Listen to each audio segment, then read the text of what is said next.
Now let's talk some royals. I'm interested in your take on this interaction between the future Queen, Kate, and a Muslim community leader who refused to shake her outstretched hand. He seems very polite there, but you can see Kate's veiled. She's trying to be culturally sensitive. I can tell you I've got some issues with that myself personally, but I'll put those to one side. What do you make of that refusal of the handshake? Is that something that we should just respect, or is there an expectation that if you live in the West, then there's a level of assimilation where shaking hands with a woman is not seen as taboo? You know, I think it's quite a telling exchange. As I've said for some years, diversity in countries like Britain, I think Australia to a great extent, is expected in recent years to be a one-way street. You know, the society has to adapt to the migrant, not the migrant to the society. And I think that's just a fundamental mistake. At best, it means that your society becomes a sort of version of the United Nations on a good day. And at worst, it leads to a total balkanization.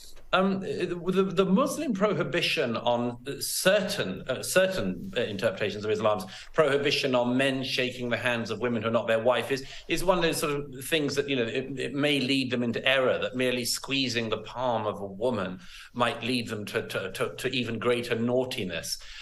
Well, that's not our view in Britain any more than it is in Australia or America. And my own view is that this is just a symptom of, I think Kate behaved absolutely impeccably, as always.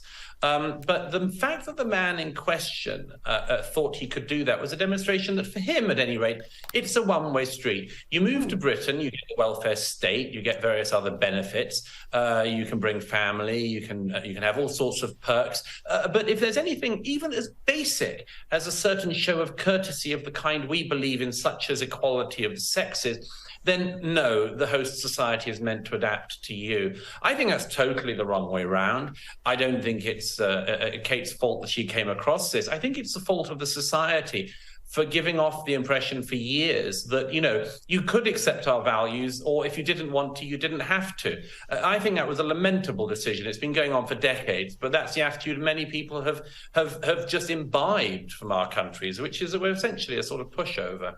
Mm-hmm. And I would have liked to have seen Kate without the veil there. I think in many ways that sends a powerful message to women living under Islam who are fighting these compulsory hijab laws, to see empowered Western women abide by them for cultural sensitivities. For those women, I know sends a very poor message.